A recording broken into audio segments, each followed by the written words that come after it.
life, every day, late at night, not okay. All I want, and I pray, all I need. Good morning Shri Swami Samarth मित्रांनो. आज वार आहे गुरुवार आणि तारीख आहे 20. तर आजची आपल्याला जी ट्रिप आहे ती आहे राऊंड ट्रिप. बानेरमधून पिकअप आहे ठाणे वेस्ट आणि ठाणे वेस्टमधून परत बानेर. अशी राऊंड ट्रिप ही 12 तासाची आपल्याला मिळाली आहे रात्रीच. तर रिझर्वेशनमध्ये बुकिंग आहे, रेट पण चांगला आहे. तर आत्ता आपण आहोत पिंपळे निलगमध्ये CNGच्या लाईनमध्ये. आज जरा गर्दी दिसते, तरी पण लवकर म्हणजे अजून आपल्याला 6:15चं पिकअप आहे. तर 6:45 वाजलेत आत्ता 6:40. तर बघू, एक 15-20 मिनटं CNG भरून झालं की जाऊ कस्टमरच्या लोकेशनवरती. आणि राऊंड ट्रिपचा फायदा असा होतो की म्हणजे ज्या कस्टमरला आपण घेऊन गेलेलो असतो इंटरसिटी ट्रिपसाठी त्याच कस्टमरला आपल्याला रिटर्न आणायचं असतं. आता ही राऊंड ट्रिप जी आहे ती आपली 12 तासाची आहे. म्हणजे 7:15 वाजता पिकअप केल्यानंतर 7:15 पर्यंत त्यांचं टायमिंग आहे. तर ही 12 तासाची आपली बुकिंग आहे. जर 12 तासापेक्षा एक्स्ट्रा काही तास झाले तर आपल्याला पर मिनिट 1.62 रुपये एवढा आपल्याला एक्स्ट्रा चार्ज भेटतो. आणि 290 किलोमीटर इन्क्लुडेड आहे 12 तासामध्ये ठाणे रिटर्न. तर 290 किलोमीटरच्या जर वरती काही किलोमीटर एक्स्ट्रा झाले तर त्याचे आपल्याला 11.23 म्हणजे 11.5 रुपयांनी जे काही एक्स्ट्राचे पैसे ॲडिशनल डिस्टन्स होईल त्याचे आपल्याला भेटतील. तर अशा पद्धतीने राऊंड ट्रिप ही कधी पण फायद्याची असते. फायद्याची म्हणण्यापेक्षा म्हणजे आपण जिथं वेटिंग करत असतो तो प्रत्येक मिनिटाचा आपल्याला जे काय आहे चार्ज तो भेटत असतो. त्याच्यामुळे किती पण लेट झालं किंवा 1 किलोमीटर जरी वाढले तरी आपल्याला काही त्याचं नुकसान नाही. परंतु राऊंड ट्रिप ज्यावेळेस इंटरसिटी राऊंड ट्रिप असते त्यावेळेस आपल्याला फक्त एकच करायचं आहे. म्हणजे कधी कधी कस्टमर कसं करतं, म्हणजे आता समजा मी बानेरमधून पिकअप केले आणि ठाण्यामध्ये ड्रॉप आहे, तर कधी कधी कस्टमर मध्येच म्हणेन की दादा मला बोरिवलीला घ्या आणि बोरिवलीवरून आपण ठाण्याला जाऊ. पण जर कस्टमरला त्याच वेळेस सांगायचं की तुम्ही बोरिवली हा एक स्टॉप ॲड करा. जर त्यांनी हा स्टॉप ॲड नाही केला तर ते किलोमीटर एक्स्ट्राचे आहेत ते याच्यामध्ये ॲड होत नाहीत. असं भरपूर जणांच्या ट्रिपमध्ये घडलेलं आहे.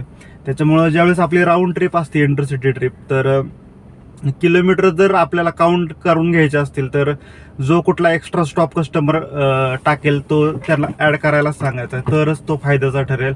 अन्यथा त्याचे पैसे आपल्याला काउंट केले जात नाहीत. तर असो, प्रत्येक दिवस नवीन असतो, काहीतरी शिकायला भेटतं आपल्याला प्रत्येक दिवसामध्ये आणि तोच आपला अनुभव बनून जातो पुढे. म्हणजे आज आलेला वाईट अनुभव जर पुढे पण आला तर आपण त्याला हसत हसत सामोरे जाऊ शकतो. तर चला तर मग जाऊयात कस्टमरच्या पिकअप लोकेशनला, करूयात पिकअप आणि भेटूयात डायरेक्ट आपण आता ठाणे वेस्टमध्ये. बघूयात आजच्या दिवसामध्ये काय काय होते, किती आराम होते. आज आरामच होणार आहे कारण राऊंड ट्रिपमध्ये कस्टमरचं काहीतरी काम असतं, मीटिंग म्हणा किंवा ऑफिसचं काम असतं. तर ते ऑफिसचं काम करेपर्यंत आपल्याला आरामच भेटेल तिथे. तर बघू काय काय होतंय पुढं. भेटूयात ठाणे वेस्टमध्ये.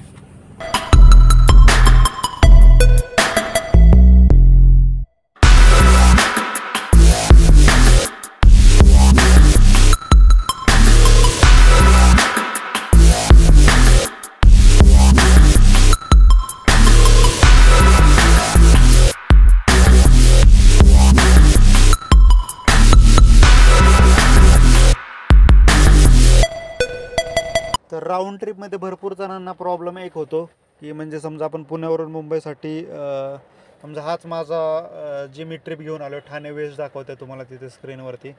तर ज्यावेळेस आपण ठाणे वेस्टला येतो तर खाली तुम्ही ब्ल्यू कलरमध्ये बघाल तर खाली स्किप दिस स्टॉप आले. तर हा स्टॉप स्किप कधी करायचा हे भरपूर जणांना समजत नाही.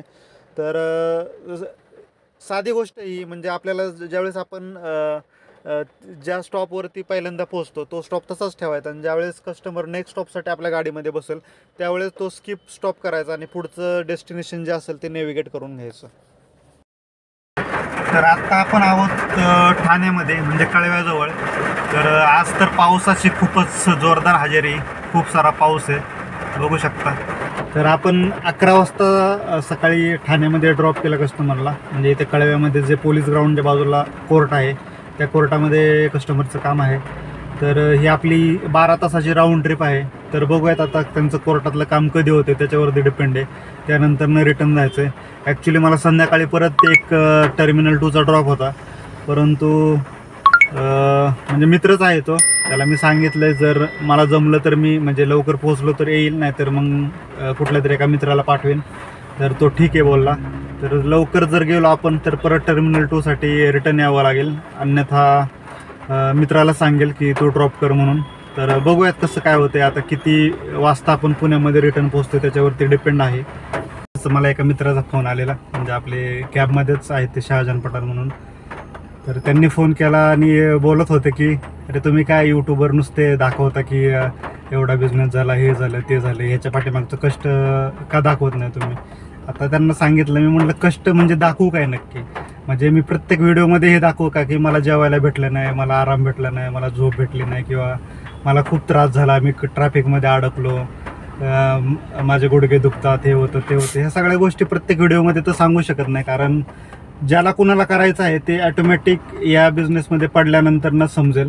कारण तुम्ही रील पण बघत असता इंस्टाग्रामवरती याच्यावरती की हा गाडीचा बिझनेस हा फक्त व्हिडिओमध्ये किंवा रीलमध्ये किंवा फेसबुक इंस्टाग्रामवरती बघायला चांगलं वाटतं, परंतु ज्यावेळेस या व्यवसायामध्ये पडतं त्यावेळेस डोळ्यातून पाणी काढतं. तर ठीक आहे, पर्सन टू पर्सन डिपेंड आहे आपण कसं काम करतो, काय करतो. कोणी एकदम खुश आहे तर कोणी एकदम नाराज आहे, कारण खुश असणाऱ्या माणसाला व्यवस्थित अर्निंग होत असेल, त्याला व्यवस्थित काम भेटत असेल. जो नाराज असेल त्याच्याकडनं काहीतरी चुका झाल्या असतील, त्याचं प्रोफाईल खराब असेल किंवा त्याचं रेटिंग खराब असेल म्हणून त्याला बुकिंग पडत नसतील. जे काय असेल तेच सांगितलं मी तुम्हाला, पर्सन टू पर्सन डिपेंड आहे. तर असो, तर प्रत्येक गोष्टीच आपण या 10-15 मिनिटाच्या व्हिडिओमध्ये डिटेलमध्ये सांगू शकत नाही.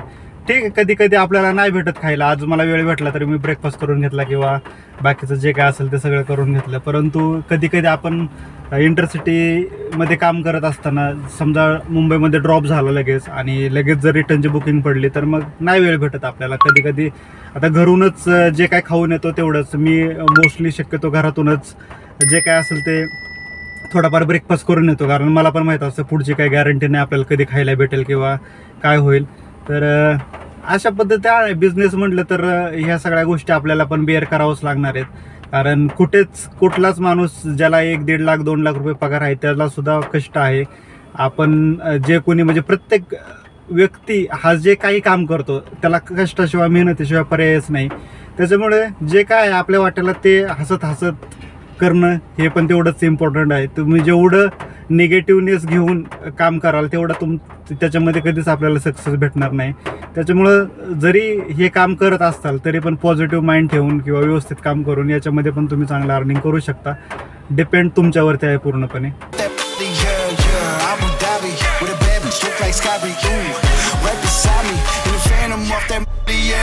Shorty a dancer with her OnlyFans, got her bands up. She independent, got a lamb truck, don't need no man, but I'll man up for that. Ooh, put it on camera. She a freak, nothing I can't handle. When I'm pulling up in that Phantom, I got a blue wetter than Niagara. To my dog, I'm with the leash. Ain't no one holding me back, I'm a beast. Showing them off, all of my teeth. None of them with me in these streets. Ooh, Sky Bree hit me in my DMs. I've been trying to meet up and see ya. I can fly you out to Abu Dhabi with a bad bitch look like Sky Bree. Ooh, right beside me in the Phantom off that. Yeah, yeah. Abu Dhabi with a bad bitch look like Sky Bree. Ooh, right beside me in the Phantom. 12-13 तास गाडी चालवल्यानंतर परत video end करणं सुद्धा थोडंसं मुश्किल होतं, कारण किती जरी आपण म्हणजे सिटीमध्ये आणि इंटरसिटीला गाडी चालवणं याच्यामध्ये फरक आहे. आपल्याला असं वाटतं की एक्सप्रेसला काय फक्त स्टेअरिंग पकडून बसायचं आहे, बाकी काय इकडे कसं लोकलमध्ये गिअर चेंज कर, ब्रेक, ट्रॅफिक हे सगळं आपल्याला फेस करावं लागतं. परंतु जरी आपण एक्सप्रेसने चालत असलो तरी पण तेवढंच आपण मेंटली पण आणि फिजिकली पण तेवढंच थकत असतो. त्याच्यामुळं घरी येऊन परत व्हिडिओ एडिट होत नाही किंवा एंड करणं सुद्धा होत नाही. त्याच्यामुळे मी दुसऱ्या दिवशी व्हिडिओ बनवतोय. तर बरेच जण माझा व्हिडिओ याच्यासाठी पण बघतात की बाबा दिवसभर तर काम केलं पण शेवटी आणि किती कमवले. तर आता ही जी कमाई आहे ती मी तुम्हाला व्हिडिओमध्ये सांगत नाही, बरोबर. त्याच्यामुळं भरपूर जण मला म्हणतात CNG तर एवढा गेला पण पैसे किती कमवले. आणि मग बाकी कारण काय होतं की जरी आपण व्हिडिओमध्ये सगळं सांगत बसलो तर लोक लगेच त्याचं कॅल्क्युलेशन करतात. अरे ह्यांनी 4,000 कमवले, 1,000 CNG गेला, 3,000 रुपये राहिले. पण ह्याच्या पाठीमागं पण मित्रांनो कष्ट आहे, मेहनत आहे. त्याच्यानंतर गाडीचे डॉक्युमेंट्स बद्दलची तुम्हाला सगळी माहिती मी दिलेली, त्याला सुद्धा आपले पैसे खर्च होतात. आणि दुसरी गोष्ट म्हणजे माझा आता अनुभव आहे, 5 ते 6 वर्ष झालं मी हे काम करतोय आणि 7,000 जवळजवळ माझ्या ट्रिप्स कंप्लीट झाल्यात एकाच कंपनीसोबत. आणि त्याच्यामुळं मला कामाची तर काही कमी नाही आहे. आणि सध्याचं परिस्थिती बघाल तर मार्केट एकदम खराब करून टाकलेलं आहे इथं बऱ्याचशा लोकांनी, कारण वेंडरशिप ह्या चालू झालेत, म्हणजे पहिल्यापासूनच चालू आहेत त्या. पण भरपूर जण, आता मला कालच एक फोन आलेला दादाचा, म्हणे दादा माझी 1-1.5 महिना झालं गाडी शेड्यूलला होती ओलाच्या, दररोज मला इंटरसिटी ट्रिप भेटत होती, पण आता कितीतरी दिवस झालं मला इंटरसिटी ट्रिपच पडत नाही. आणि इंटरसिटी ट्रिप करणाऱ्या ड्रायव्हर लोकांचं कसं होतं, म्हणजे माझं पण सेम आहे, जर आम्ही आता रोज इंटरसिटी करतोय तर लोकलमध्ये काम करणं थोडंसं मुश्किलच होतं, पण वेळ आल्यानंतर ते सुद्धा करावंच लागणार आहे. तर तेच सांगत होते की फक्त वेंडरच्या अंडर जेवढ्या गाड्या आहेत त्यांनाच फक्त ट्रिप पडतात इंटरसिटीच्या, बाकी कोणालाच ट्रिप पडत नाहीत आता. म्हणजे ज्यांची गाडी रेग्युलर चालत होती इंटरसिटीला त्यांना सुद्धा आता बुकिंग नाहीत. म्हणजेच की 2 नंबर चालू आहे सगळीकडं. 10,000, 12,000 रुपये महिन्याला लोक देत आहेत मार्केटमध्ये ट्रिप भेटण्यासाठी. तर आपल्यावरती तशी वेळ नाही, कारण आपलं मी पहिल्यापासूनच फक्त एकच आपलं कष्ट, इमानदार आणि प्रोफाईल हे माझं मी फक्तच व्यवस्थित ठेवत आलो. त्याच्यामुळे मला दुसऱ्या दिवसाची ट्रिप आदल्या दिवशीच येते. आणि गोष्ट सांगत होतो मी की शेवटी व्हिडिओच्या अर्निंग किती झाले हे भरपूर जण बघण्यासाठी व्हिडिओ बघत असतात, परंतु पैसे बघण्यापेक्षा मित्रांनो त्याच्यामध्ये कष्ट, मेहनत पण भरपूर आहे.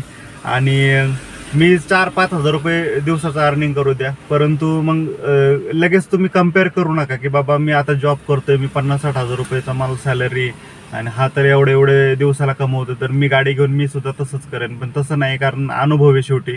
अनुभव, एक्सपिरियन्स आणि नॉन एक्सपिरियन्स याच्यामध्ये 100% फरक आहे.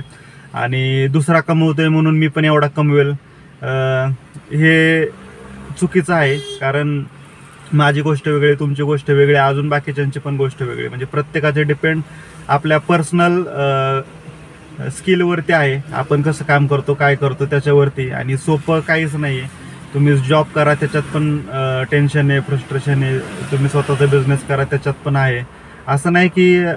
पण कसं आहे, आपल्याला आता जीवन जगताना या सगळ्या गोष्टी फेस कराव्या लागतात. आणि दुसऱ्यांचं अर्निंग बघून आपण पण हेच करावं असं कधीच करू नका. एवढंच की आपण कुठलंही काम करू द्या, पण त्याच्यामध्ये पण आपण एकदम प्रोफेशनल राहिलं पाहिजे. जिद्द, चिकाटी, मेहनत आणि रेग्युलर जे आपलं काम आहे त्याच्यावरती जर आपण फोकस देत केलं तर एक ना एक दिवस असा 100% येणार आहे की ते आपल्याला त्या उंचीपर्यंत घेऊन 100% बसवणारच आहे. तर जे काय चालू आहे ते फक्त प्रोफेशनली राहा.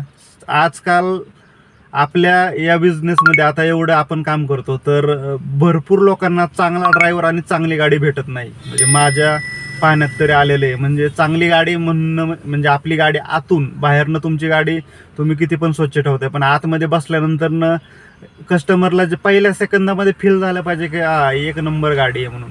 तर आपण स्वतः पण स्वच्छ राहिलं पाहिजे, गाडी पण स्वच्छ ठेवली पाहिजे आणि आपली ड्रायव्हिंग पण एकदम भारी पाहिजे. आता कालची जी माझी 13 तासाची बुकिंग होती राऊंड ट्रिप, तर मी त्या मॅडमला ड्रॉप केलं. काय जवळजवळ 13 तास मी त्यांच्यासोबत होतो. तर मी घरी ड्रॉप केल्यानंतर त्यांची ट्रिप तर काय ऑनलाईनच पेमेंट होतं, मी फक्त टोलचे पैसे घेतले. आणि मी घरी गेल्यानंतर मला 2 तासांनी माझ्या मोबाईलवरती मेसेज आला की 100 रुपीज क्रेडिट झाले म्हणून. तर मला माहीत नव्हतं एक्झॅक्टली कोणी केले ते नंतर मला कळालं. मी डिटेल वाचलं तर त्याच्यामध्ये म्हणजे त्यांनी जिथे मला टोल पे केला होता तर तिथं मला त्यांनी परत 100 रुपये सेंड केले आणि खाली लिहिले की टिप फॉर गुड राईड. म्हणजे 100 रुपये हे कमी किंवा जास्त हे नाही आहे की आपण आपल्याला दिवसभराच्या कामाची जी कस्टमरकडनं पावती भेटली ते खूप महत्त्वाचं आहे आपल्यासाठी. म्हणजे 100 रुपये तसे तर मी एक 1000 रुपये सुद्धा मला टिप भेटलेली आत्ता ह्या बिझनेसमध्ये. परंतु आपण दिवसभर केलेल्या कामाची एक छोटीशी पावती म्हणतात ती अशा स्वरूपात जर भेटली तर म्हणजे काम करायला मजा येते अजून. आणि अजून दुसरं नेक्स्ट डेला आपण नेक्स्ट लेवलवरती काम करण्याची एक उमेद भेटते. तर चला तर मित्रांनो, व्हिडिओ खूपच मोठा होत चालले, बोलन तेवढं कमीच आहे. तर हा व्हिडिओ पण आपण इथेच एंड करूयात. पुन्हा एकदा भेटूयात नवीन व्हिडिओमध्ये. तोपर्यंत जे कोणी आपल्या चॅनलवरती नवीन असतील त्यांनी आपल्या चॅनलला सबस्क्राईब करा, बेल आयकॉन दाबा, जेणेकरून मी जे काही व्हिडिओ पोस्ट करतो ते तुम्हाला नोटिफिकेशनद्वारे लगेच तुमच्या मोबाईलवरती येतील. आणि भेटूयात असंच एका नवीन व्हिडिओमध्ये. तोपर्यंत बाय बाय, टेक केअर.